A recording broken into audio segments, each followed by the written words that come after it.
아멘. 오늘 저는 마태복음 21장 18절에서 22절 말씀 중심으로 해서 말라 죽은 무화과 나무라는 제목으로 하나님의 말씀을 전하겠습니다. 제목이 좀 은혜롭지가 않죠. 무화과 나무가 말라 죽었다. 이 얘기는 우리는 말라 죽지 말아야 된다 그 얘기입니다. 그러니까 쉽게 얘기하면 사는데 사는 게 아니라니까요. 사람들이 다 자기 인생들 열심히 애쓰고 사는데 하나님 눈으로 볼 때는 말라 죽은 무화과 나무와 같다. 이게 오늘 말씀이에요. 그럼 우리는 그럼 말라 죽지 않고 그 비참하게 삶을 끝내지 않으려면 어떻게 해야 되느냐? 그것이 오늘 말씀입니다. 우리 인생을 좌우하는 가장 강력한 요소가 뭐냐? 젊었을 땐 모르는데 이제 달려갈 길 달려가고 나면 이렇게 뒤돌아보잖아요. 자기가 달려간 길. 내 인생에 영향을 끼친 것이 뭐냐 그거예요. 가장. 세상에서 뭘 얘기하냐면요. 일단은 돈이 있어야 돼요. 아무리 뭐라고 해도 돈 없으면 어디 가서 대접 못 받으니까. 돈이 있어야 되고 또 학벌이 좋으면 더 대우받죠. 그래서 애들이 그냥 공부하느라고 그 학벌 따려고 그냥 막 굉장하잖아요. 돈이 있어야 되고 학벌이 좋아야 되고 집안 배경이 좋으면 더 좋지, 그죠? 개천에서 용나는 시대는 끝났다고 그러잖아요, 누가. 그게 굉장히 그 실망스러운 얘기인데 개천에서도 용이 나죠, 아직도 하려면. 그러니까 집안 배경도 영향을 줘요. 그래서 의사 집안에서 의사 나오고 판사 집안에서 판사 나오고 그러죠. 그 집안의 배경을 무시할 수가 없어요. 다 좋은데 건강이 안 좋으면은 뭐 말짱 꽝이지. 그렇죠? 사람이 건강해야지. 이 모든 것을 돈이라든가 학벌이라든가 뭐 집안 배경이라든가 건강 같은 거 다 중요해요. 다 중요하죠. 근데 우리가 이제 분명히 깨달아야 될 게 뭐냐면 잠시다. 잠깐이다 그 얘기예요. 잠깐. 아무것도 아닙니다. 성경에서는 이렇게 설명하죠. 이사야 40장 6절에서 8절입니다. 1013페이지 구약성경. 오늘 예배 시작할 때 묵상의 말씀을 제가 읽었는데 그 말씀이 이사야 40장 6절에서 8절 말하는 자의 소리여 가로되 외치라 대답하되 내가 무엇이라 외치리까 가로되 모든 육체는 풀이요 그 모든 아름다움은 들의 꽃 같으니. 우리 육체는 풀과 같대요. 모든 아름다움이 뭐예요? 뭐 성공하고 인생을 멋지게 꾸미고 뭐 자랑할 만한 것들이 들판의 꽃과 같아요. 풀은 마르고 꽃은 시들면 여호와의 기운이 그 위에 불미라. 백성은 실로 풀이로다. 풀은 마르고 계속 강조하죠. 육체가 풀인데 그 풀은 말라요. 꽃은 시드나 우리 하나님의 말씀은 영영이 서리라. 우리 인생을 좌우하는 가장 중요한 요소를 세상에서는 뭐 돈이다, 건강이다, 학벌이다, 집안 배경이다, 뭐 여러 가지 막 하고 있는데 하나님은 뭐라고 해요? 그 모든 것이 육체에 속한 것이고 그 모든 것은 풀과 같다. 풀은 뭐냐? 풀은 시드는 것이다. 풀은 마르고 꽃은 시들잖아요. 그 전에 그 필리핀에서 그 전도사가 와가지고 여기 교회에서 만났는데 손에 그 무슨 꽃이야? 나 꽃 이름을 워낙 무식해가지고 꽃을 사본 적이 그 꽃을 사갖고 왔어요. 아 센스가 보통이 아니지. 사모님 갖다 주래. 나는 속으로 좀 약간 섭섭하지. 아니 나를 만나는데 왜 사모한테 왜 꽃을 줘? 그랬단 말이에요. 근데 좋아요. 기분이 굉장히 좋죠. 그거 열을 안 갔죠. 열을 안 갔어요. 아깝더라고. 말려서 섰으면 좋았을 텐데. 하나님이 우리 인생을 볼 때 그렇게 본단 말이에요.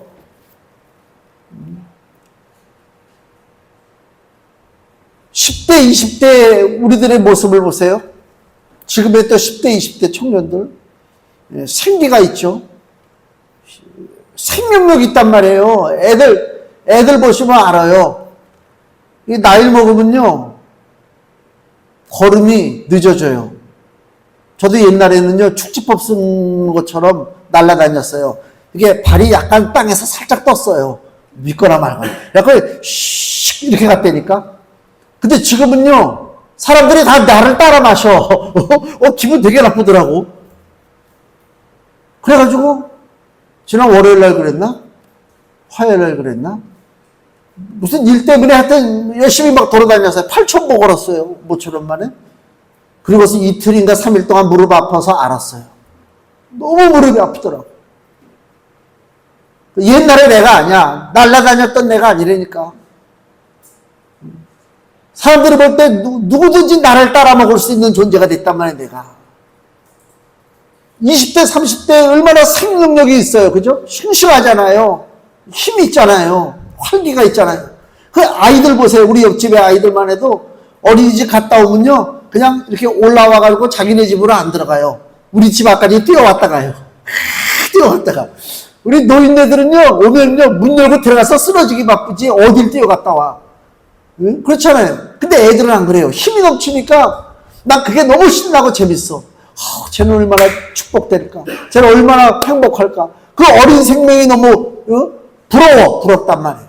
와가지고, 해가지고 막 다다다다닥 뛰었다가 자기 집으로 들어가. 육체는 시간이 지나면 풀과 같이 마르고 꽃과 같이 시들어져서 다 허물어진단 말이에요. 그러니까 이게 무슨 얘기냐? 우리가 그렇게 중요하던 뭐 돈이라든가 학벌이라든가 집안 배경이라든가 건강이라든가 뭐 이런 것들 실상은 그렇게 중요한 게 아니다. 전 그렇게 생각해요. 한 번 왔다가 이 육신의 삶을 돌이킬 수 없잖아요. 근데 어떤 목표를 세워가지고 막 들들 볶잖아요. 별로 그런 거 추천하지 않아요. 그냥 편하게 살아요. 믿음 가운데 거하면 돼요. 하나님이 원하시는 삶이 뭐냐? 이걸 깨달아야죠. 치열하게 올라가가지고 무너지는 그런 안타까운 삶이 아니란 말이에요. 디모데전서 4장 8절 말씀이요. 신약성경 339페이지 디모데전서 4장 8절입니다. 육체의 연습은 약간의 유익이 있으나 경건은 범사에 유익하니 금생과 내생에 약속이 있느니라. 뭘 얘기하는 겁니까? 우리 보고 지금 경건하게 살라는 거예요. 경건하게 살라는 얘기 뭐예요? 믿음으로 살라. 육체 연습. 우리가 육체를 단련시키고 훈련하고 공부하고 뭐 약간의 유익이 있을 수 있죠. 안 하는 사람보다 낫죠.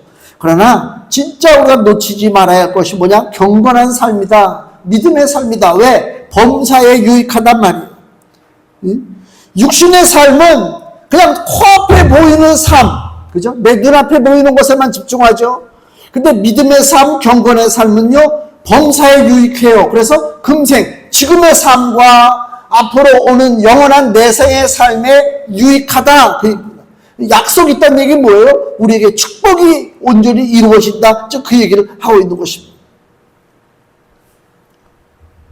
이왕이면 우리가 이 땅에 살면서 영원히 내 삶을 유익하게 만들어줄 것에 초점을 맞추는 게 좋죠. 잠깐 있다가 사라질 건 아무것도 아니잖아요. 우리나라가 옷을 아시아라든가 아프리카에 수출을 많이 해요. 새 옷을 수출하는 게 아니라 입었던 옷을 수출을 해요. 아파트마다 옷 버리는 데 있죠. 우리 집에도 버릴 옷이 1년 가서 1년 동안 한 번도 안 입은 옷은 그건 버려야 될 옷이요. 내 옷 보면 콤비 같은 거 자켓 있잖아요. 그런 게 여러 개가 있어. 버리려고 그러면 아까워. 야, 이거. 근데 1년, 2년 동안 입어본 적이 없어. 그러니까 사람들이 버리잖아요. 그 옷, 처음에 샀을 때는 어떤 마음으로 옷을 사냐? 야, 이걸 사고 입으면 나한테 딱 맞아가지고, 좀 괜찮겠다. 세상 말로 가오가 좀 쓸까? 그리고 옷을 산단 말이에요.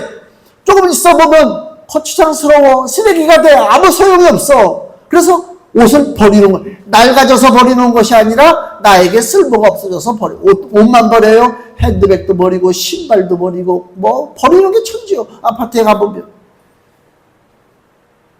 대단한 것 같은데 다 버린단 말이에요.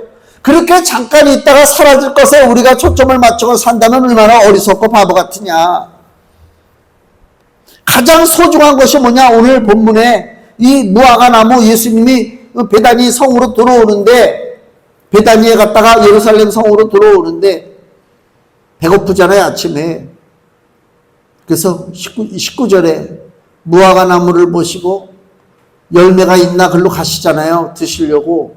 근데 열매가 없고 잎사귀밖에 없다고 그러잖아요. 나무에게 이르시되 이제부터 영원토록 내게 열매가 맺지 못하리라 하시니 무화과 나무가 곧 마른지라. 저주받았어요. 무화과 나무가 저주받았어요. 우리에게 대체 무슨 교훈을 주시려고 하시는 것이냐. 제자들이 물어보죠. 20절에 어찌하여 이 무화과 나무가 금방 말랐습니까? 예수님의 답변을 잘 보세요. 21절 예수께서 대답하여 가라사대 내가 진실로 너희에게 이르노니 만일 너희가 믿음이 있고, 이거예요. 출발점이. 무화과 나무가 말랐네. 왜 괜한 나무가 왜 말라 죽었어? 근데 예수님의 답변은 뭐라고요? 믿음에 대한 얘기를 먼저 하죠. 믿음에 대한. 그러니까 주님의 말씀의 핵심을 우리가 잘 살펴야 돼요. 가장 소중한 것이 뭐냐? 믿음이다. 그 얘기를 예수님이 하고 싶은 거예요, 지금 제자들에게. 얘들아, 인생을 살 때 가장 소중한 것이 뭔지 아냐? 그게 믿음이야. 지금부터 그래서 이 무화과 나무를 저주하고 무화과 나무가 말라 죽은 것에 대한 그 이야기가 나오는 것입니다. 우리에게 주는 교훈이에요. 믿음. 문제는 뭐라고요? 믿음. 가장 좋은 게 뭐라고요? 결정적인 게 우리 인생 속에 믿음이요, 믿음. 1992년도에 미국의 대통령 선거가 있을 때에 공화당은 조지 부시고 민주당은 클린턴이잖아요. 잘 알죠, 클린턴. 그 클린턴 선거 진영에서 외친 선거 구호가 뭐냐? 문제는 뭐라고? 문제는 경제야, 이 바보야. 그게 선거 구호예요. 슬로건이에요. 응? 그 영어 본문을 보니까 It's the economy stupid. 이 바보야. 바로 경제야, 경제. 그러니까 공화당에서 뭐 이렇고 저렇고 무슨 뭐 세계 질서에 대해서 얘기하고 뭐 막 얘기하는데 빌 클린턴은 뭐를 파고드느냐? 우리 백성들은 지금 먹는 문제 가지고 고통을 당하고 있단 말이에요. 경제가 불황에 들어가가지고 미국이 지금 무너지고 있는데 무슨 뭐 엉뚱한 소리 하고 있냐? 문제는 경제야, 경제. 그게 중요한 거야. 그게 먹혔어요, 그 얘기가. 그래서 부시가 재선에 실패하고 클린턴이 민주당 후보로서 대통령이 된 것이 바로 1992년도. 문제는 경제야. 이거 유명한 얘기입니다.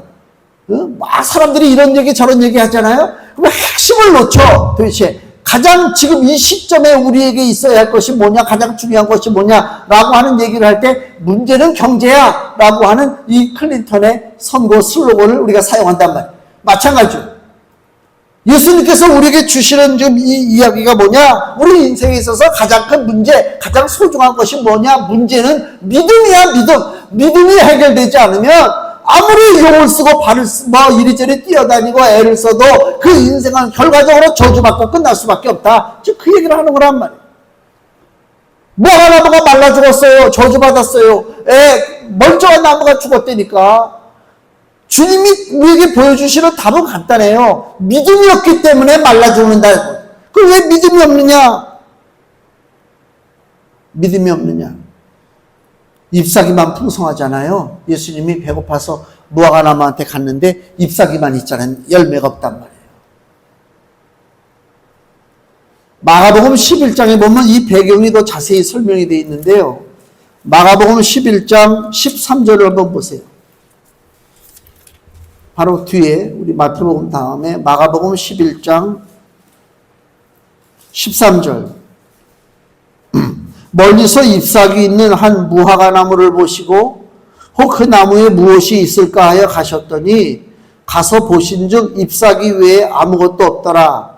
잎사귀에 아무것도 없어요. 근데 그 다음 얘기는 마태복음에는 기록이 안 된 건데 이는 무화과의 때가 아님이라. 무화과의 때가 아니래요. 때가 안 됐으니까 열매가 없지, 당연히. 그죠? 당연히 열매가 없죠. 아직 무화과의 때가 아닙니다. 아직 열매가 맺어질 수가 없어요. 그 얘기는 뭐예요? 이거 무화과 나무에 열매가 없는 게 무화과 나무 잘못이 아니지. 때가 아니니까. 사과나무에 갔는데 사과가 열리기 전에 가서 사과나무에 사과가 없네? 이놈의 나무가 이거 뿌리채 뽑아버릴까? 그건 말이 안 되죠. 때가 안 됐으니까 없는 건데. 지금 무화과 나무도 때가 안 됐어요. 근데 예수님이 왜 화를 냈을까요? 우리에게 보여주는 거예요. 상징이요. 내가 저주한 것은 실상 이 무화과 나무지만은 그 근본 배경에는 무화과 나무로 상징되는 사람들이 있어. 무화과 나무로 상징되는 사람들이 누구라고? 이스라엘 사람들이요. 이스라엘이 무화과예요. 무화과 나무. 그 잎사귀만 무성하고 열매가 없는 이스라엘 사람들을 하나님께서 지금 징계하시고 하나님이 저주하신다라고 하는 메시지를 지금 우리에게 보여주고 있는 것이다. 그 얘기입니다. 주님은 열매를 원하십니다. 주님은 열매를 원하셔요. 근데 믿음의 열매, 주님께서 원하시는 우리 삶의 열매가 있어요. 근데 대다수가 이스라엘이 겉만 그럴듯해요. 겉만 그럴듯하고 주님 앞에 보일 만한 것이 없다. 주님 앞에 보일 만한 것이 없다. 그 21절에 예수께서 대답하여 가라사대 내가 진실로 너희에게 이르노니 만일 너희가 믿음이 있고, 첫 번째 믿음이 있어야 됩니다. 그 다음에 의심치 아니하면 이 무화과 나무에게 된 이런 일만 할 뿐 아니라 이 산더러 들려 바다에 던지우라 하여도 될 것이요. 이게 무슨 얘기입니까? 믿음이 있으면 상상할 수 없는 놀라운 권능의 일이 벌어진다. 지금 그 얘기죠. 믿음에 대한 얘기입니다. 응? 그래서 22절 너희가 기도할 때에 무엇이든지 믿고 구하는 것은 다 받으리라. 지금 예수님이 믿음에 대한 이야기를 하면서 기도로 연결하죠.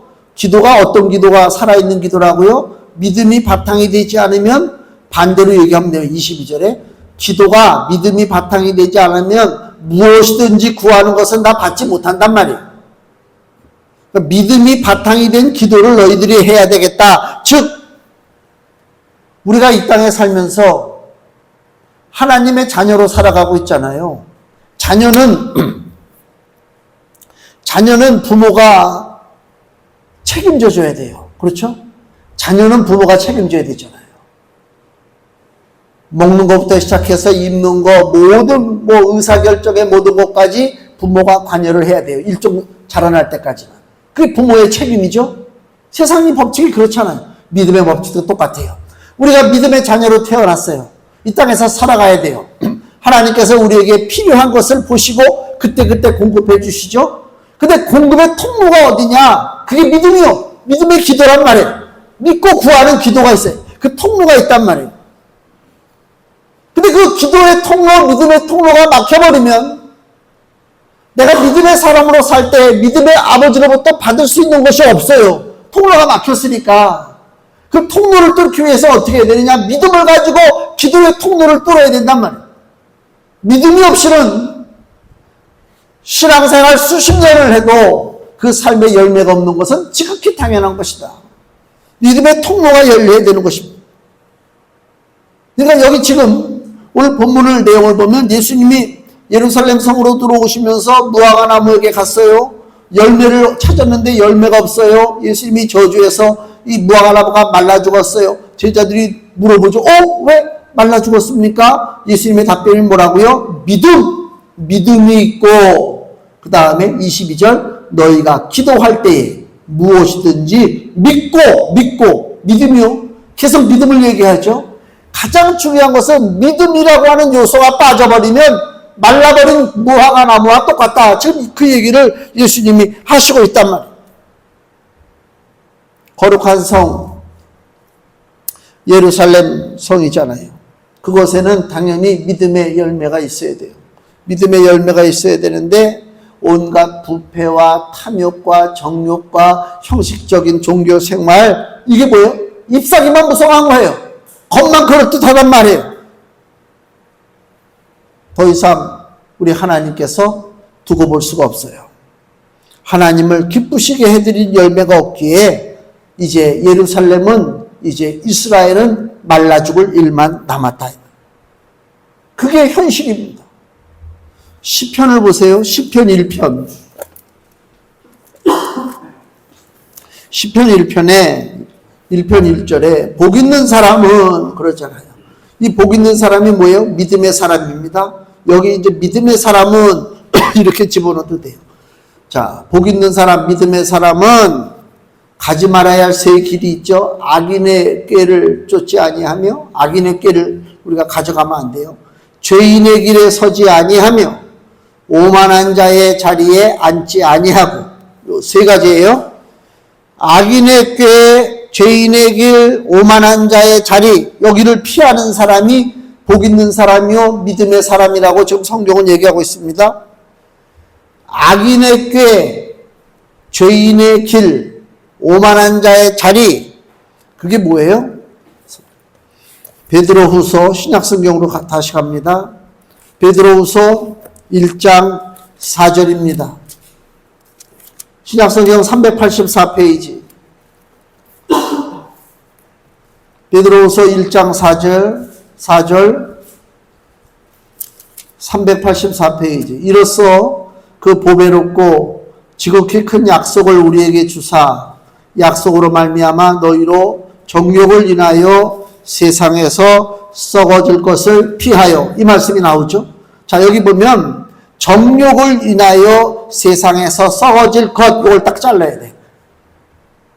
사람이 육신의 정욕으로 살려고 하면 결과적으로 어떻게 살아가는 거냐? 세상에서 썩어질 것만 취한다, 그 얘기요.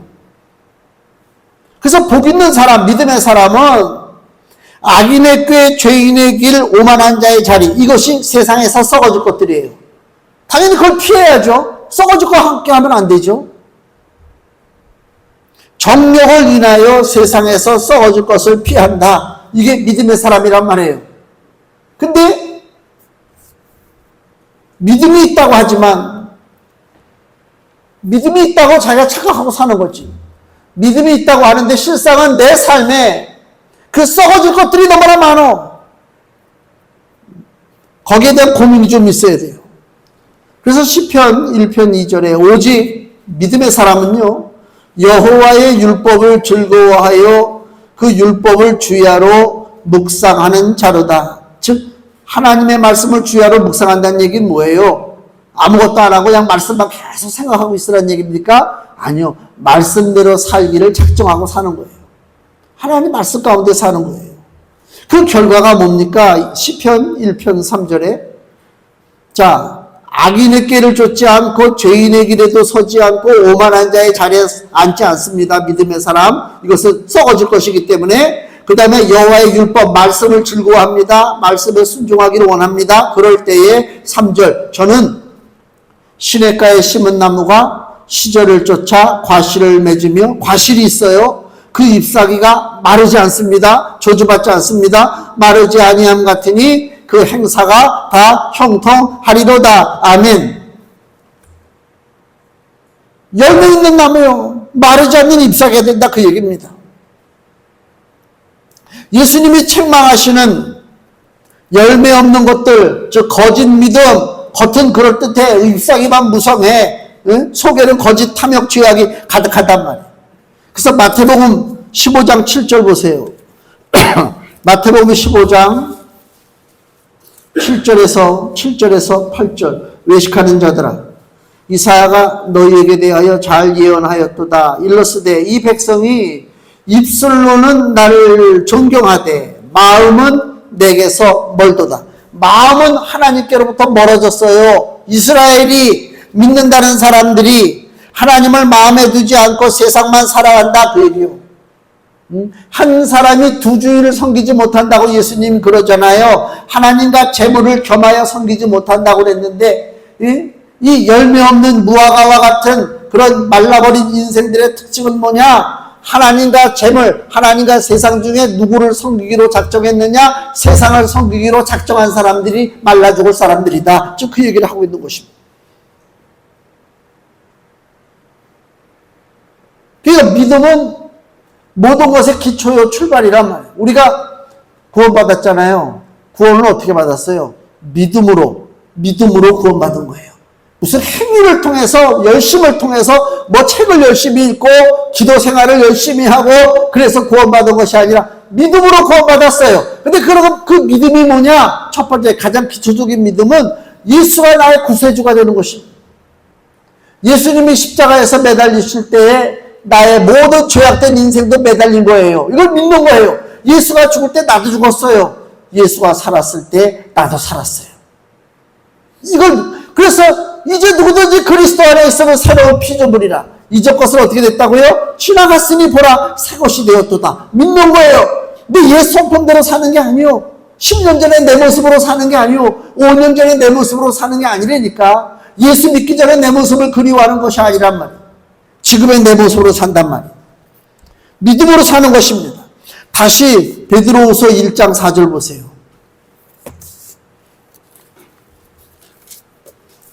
신약성경 384페이지. 베드로후서 1장 4절. 이제 믿음으로 사는 것이 어떤 것이냐를 우리에게 분명히 설명합니다. 베드로후서 1장 4절. 이로써 그 보배롭고 지극히 큰 약속을 우리에게 주사 이 약속으로 말미암아 너희로 정욕을 인하여 세상에서 썩어질 것을 피하여, 썩어질 것을 피하라는 거예요. 썩어질 것을 피하여 신의 성품에 참여하는 자가 되게 하려 하셨으니. 자, 믿음으로 사는 게 뭐예요? 시험을 본단 말이에요. 믿음으로 사는 게 뭐냐? 첫째, 세상에서 썩어질 것에서 피하는 것입니다. 썩어질 것에서 피하는 거예요. 그 다음에 어떻게 한다고요? 신의 성품에 참여하는 것입니다. 하나님의 성품을 닮아간다 그 얘기요. 하나님의 성품이 너무나 많지만 하나님의 성품을 간단하게 얘기하면 거룩하시죠? 하나님은 진실돼요. 하나님은 거짓이 없어요. 하나님은요 의로우셔요. 하나님은 죄를 용납하지 않아요. 하나님은 경건하시단 말이에요. 사랑이 많고 거짓과 죄악을 용납하지 않고. 그러니까 믿음으로 산다는 것은 내 삶 속에 하나님의 성품이 나타나야 된다 그 얘기요. 하나님의 성품이 나타나지 않으면 그 신앙생활은 껍데기고 헛것이다라고 분명히 성경은 우리에게 얘기하고 있습니다. 즉 믿음이라는 것이요 단순히 종교생활을 하는 게 믿음이 아닙니다. 저도 20대 때 갈등을 많이 했지만 늘 화가 나는 게 교회 와서 수많은 그 당시에는 뭐 교인이 뭐 거기 큰 교회를 다녀서 그런지 사람들을 많이 만나잖아요. 다툼도 많고 마찰도 많고. 그래서 느끼는 게 아니 왜 예수 믿는 사람이 왜 저러지? 예수 믿는 사람이 왜 저럴까? 20대 때 내가 느꼈던 거예요. 예수 믿는 사람들이 왜 저럴까? 심지어는 그 중예배실에 한 500명이 모여서 기도를 해요. 금요일날 밤에. 저도 그때 거기를 빠지지 않고 나가서 그 중예배실, 그 마룻바닥이거든요. 마룻바닥에 무릎을 꿇고 막 기도를 한단 말이에요. 있는 힘을 기도하면 사람들이 이제 자기 기도가 끝나면 이제 마치고 나가잖아요. 나가면 기도하는 사람 생각을 해서 조용히 이렇게 나가면 되는데 나는 이제 기도 끝났지. 야, 무슨 권사, 무슨 집사, 그리고 같이 이제 막 떠들고 이제 가는 거야. 가는데 그냥 가면 또 괜찮아. 여기서 나는 아버지, 내 길은 어떤 길입니까? 하고 기도하는데 치마 짜라고 그러다 얼굴을 쓸고 다녀. 막 치고 막 화가 나는 거야, 기도하다가. 방언도 하고 예언도 하고 능력도 좋고 막 그런 사람들이 많아요. 거기 모인 사람들이 대단해요. 막 거기서 막 병자가 오면요 기도하다가 달라들어서 막 기도하고 막 난리가 아니지 막 굉장히 뜨겁지 막. 좋아요. 다 좋은데 내가 느끼는 것은 아니다. 기도는 잘하는지 모르고 뭐 은사가 있는지 모르지만 내가 볼 땐 예수 믿는 사람이 왜 저러지? 이런 생각이 든단 말이에요. 지금도 마찬가지요. 대한민국을 바라볼 때, 수많은 교회를 바라볼 때 그런 생각이 든단 말이에요. 믿음이라는 것이 하나님의 거룩하고 선하신 성품을 따라서 내 삶이 변화가 이루어져야 되는 것입니다. 변화가 이루어져야 돼요. 저도요, 성질이 급해가지고요, 내가 충청도라고 해도 예전에 신학교에서 강의한 건 내가 충청도라고 그러면 깜짝 놀래. 경상도인 줄 알았어요. 막 그러더라고. 응? 충청도라도 충청도 사람들이 또 성질이 급해. 이상하게. 가만히 보면 내 주변에. 성질이 급한 사람들이 무슨 일들을 하냐면 실수를 많이 해요. 실수를 많이 해요. 먼저 막 저지르고 보니까. 그리고, 아차. 씹어가서 이거 어떡하지? 성질 다 죽었어요. 물론 지금도 내가 목소리가 커가지고 집에서 우리 어머니하고 내가 많이 다퉈요. 어머니하고 씨름을 많이 해요. 왜 그러세요? 그러면 저 1층에서도 들리냐, 진서야? 1층에서까지 들린대. 7층에서 떠들어서 내가 목소리가 커가지고. 야, 설마 내가 목사인 줄 모르겠지. 이제 내가 그러고 있는 거지, 이제. 성질이 급하니까 막 뭐라 그래, 나도 그냥 막. 그리고 나중에 좀 후회하지. 그러게 맞죠.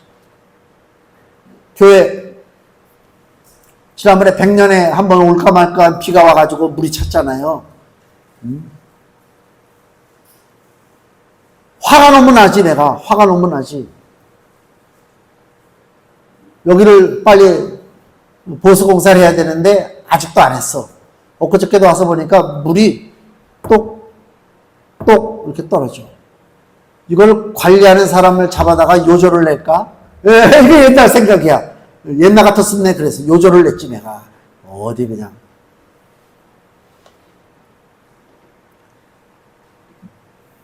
물론 올바른 것을 주장해야 되겠죠. 근데 세상이요, 내가 올바른 걸 주장한다고 해서 세상이 그것을 당신이 올바른 걸 주장하는구나 라고 받아들이지 않고요, 세상이 우리 어떻게 보냐면요, 저 예수 믿는 것들이 이렇게 얘기한단 말이에요. 그래서 행동에 조심스러운 거예요. 하고 싶은 말이 많지만 참는 거예요.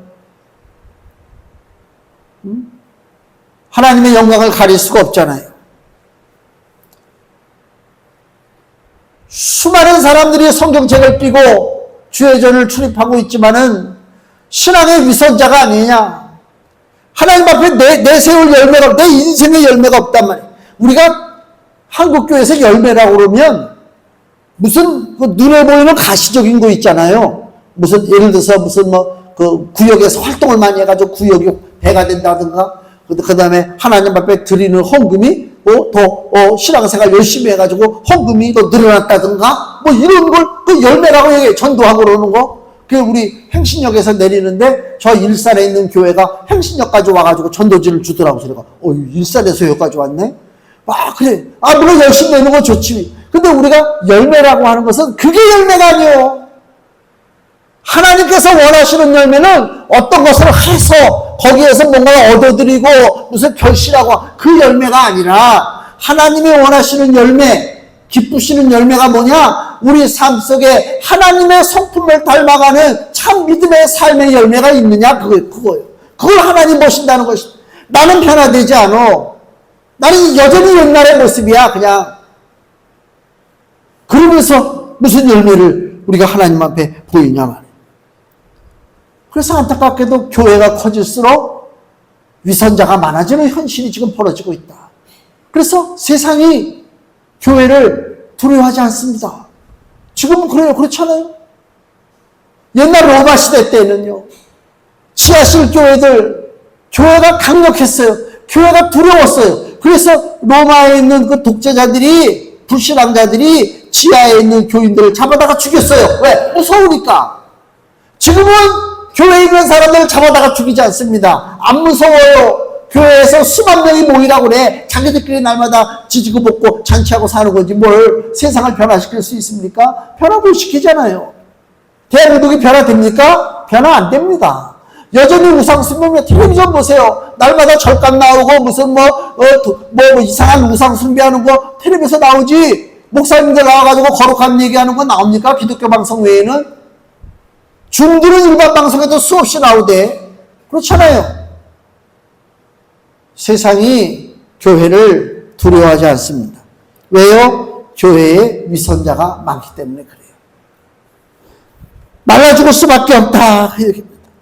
베드로후서 1장 5절에서 7절 말씀. 이러므로 너희가 더욱 힘써 너희 믿음의 덕을, 우리 믿음에서 출발하는 것입니다. 그 다음에 덕이라는 게 뭐예요? 바른 생활입니다.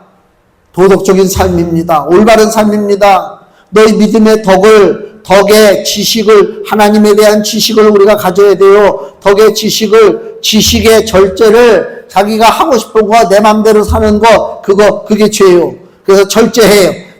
인내는 뭐예요? 하나님의 사람이 세상에서 고통받고 이 땅에서 고난받는 것은 당연한 거예요. 믿음으로 인내하는 것입니다. 영원한 나라를 바라보고. 그래서 인내의 경건이 뭐예요? 하나님 앞에 바르게 예배하는 것입니다. 경건의 형제유해, 우리가 필라델피아라고 그러잖아요. 사람을 사랑하고 사람을 아끼는 그 형제우애의 사랑을 공급하라. 이것이 믿음의 길로 쭉 나가고 있어요. 그러고 나서 베드로후서 1장 8절 금주의 말씀 보세요. 베드로후서 1장 8절